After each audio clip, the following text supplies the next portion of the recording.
السلام علیکم ورحمۃ اللہ وبرکاتہ۔ آج کا سبق ہم سورۃ البقرہ کی آیت نمبر 194 سے شروع کرتے ہیں۔ اعوذ باللہ من الشیطان الرجیم، بسم اللہ الرحمن الرحیم۔ اللہ کے نام سے جو بخشش کرنے والا بڑا مہربان ہے۔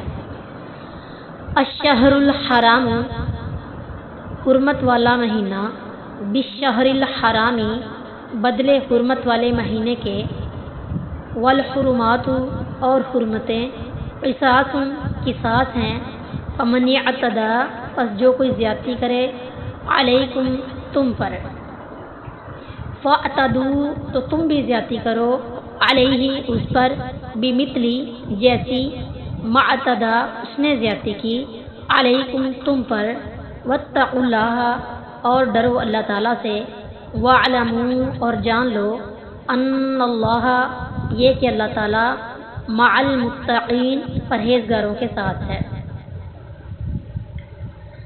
رسول اللہ صلی اللہ علیہ وآلہ وسلم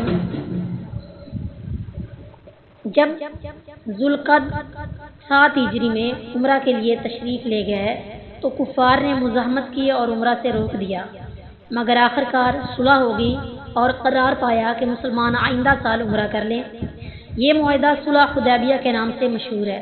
پھر جب دوسرے سال 8 ہجری میں مسلمان عمرہ کے لیے روانہ ہوئے تو انہیں اندیشہ ہوا کہ ماہ حرام اور حرم مکہ میں تو لڑائی منع ہے، لیکن اگر کفار نے بد عہدی کی اور ہمیں عمرہ سے روک دیا تو ہم کیا کریں گے؟ اس پر یہ آیت نازل ہوئی۔